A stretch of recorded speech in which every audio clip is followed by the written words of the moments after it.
Ouch. Well, joining us in the studio is legendary royal photographer for The Sun, Arthur Edwards. Arthur, you snapped the royal family for years. They know you. How do you think they'll be taking this? Well, I think they'll be pretty angry about it because, as Piers said, most of it's untrue. I mean, it's the fact that the king briefs the journalist. Now, look, I've been working with him for over 40 years. He's never once briefed me. I've had a few rockets from him, but he's never told me what's happening, and he wouldn't. And he would never discuss that. He wouldn't even dream of asking him about his family. Would never discuss that. I remember when he came back from Scotland after the Queen died. He arrived at Norfolk, and I was there. And he got off the plane. I sort of gave I'm so sorry about what's happened to your mum. And he said, well, it was inevitable. It had to happen, one day. And he's since then. The book claims he's the first. He muddled through the first 100 days. I covered those first 100 days. The crowds were huge. He was inspiring. And Harry did it. I was told during the day he put on this great show, but because obviously he was grieving inside for his mother, and he did just a brilliant job. And the fact that he briefed and Camilla briefs, I mean, it's just a joke. But the worst of all is Kate. Now Katie Keane. Last night I looked at some of my pictures of Kate, just thinking, where's he got this from, And she was just, the thing about it, all right, Katie Keane, she is keen. She really does a great job.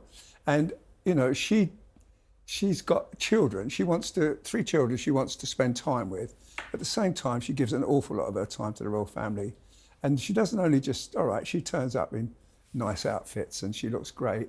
And she is a photographer's dream, I have to say. But, when I see some of the things she does, when she gets involved in sport, she plays sports like she's a sportsman all her life. She just gives everything to it. And she's absolutely a joy to photograph. And the fact that she doesn't think she's pulling her weight, well, I covered Meghan for that first 18 months when I thought she was a great addition to the royal family. And she was okay, but not a patch on Kate, I mean, Meghan would always be safe, do the selfies, do the autographs and everything, but Kate would absolutely charm children. She would, and so would Harry. I mean, they were just. She was just brilliant, and I feel that's really hurtful what she said about her. But most of them she's sort of dumped on. She's dumped on for Prince Edward, who he can't do no right. No wrong. As an unashamed royalist, the old man and worked for 40 plus years. I accept what you said earlier, Nick, that there are royal biographers left, right and centre. And of course, this has been built up over the last few days. Apparently, Omid Scobie has said, and I quote, "I didn't interview the Duke and Duchess of Sussex." Is the British monarchy... Have we got to a point where books like this that are full... It is full of inaccuracies. We've proven that already with the Piers thing. I'm sure there is stuff that's true, but there will be inaccuracies as well.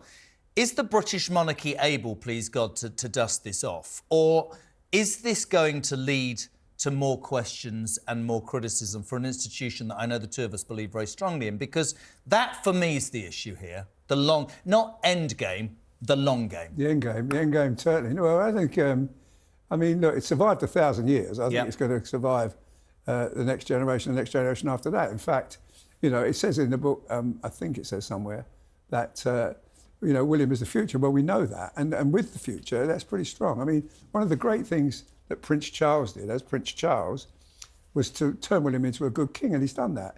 And William will certainly take over that job anytime. And I'll tell you something else as well, just an opinion. I'm sort of massively with you. I did a programme and I did JK Live on Iron Kate. I think she's the greatest thing that's happened to the British monarchy for 50 years. I think that she's somebody who was not royal, and that they've finally allowed somebody to marry somebody who's...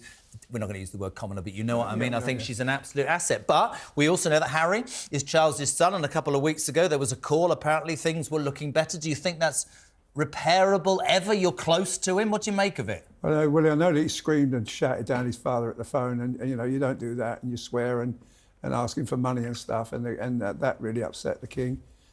He's tried. I mean, when he made his speeches, he always included Meghan and Harry in his speeches.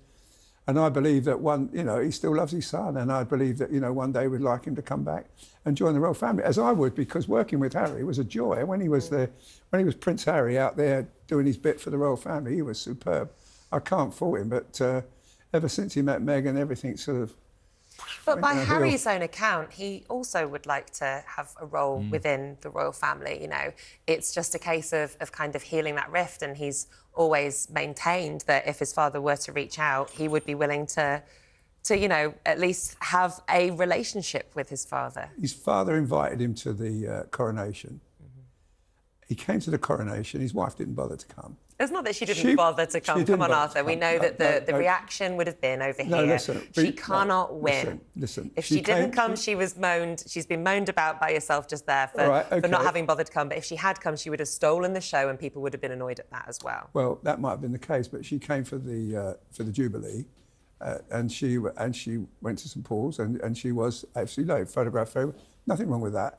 But she was invited to that. She didn't come. He didn't even stay to the reception, Harry. He came for the and went straight. He was back in Frogmore in 28 minutes. That's how you judge it. You know, if he'd have wanted to field it, he would have gone and done a bit of penance, in my view.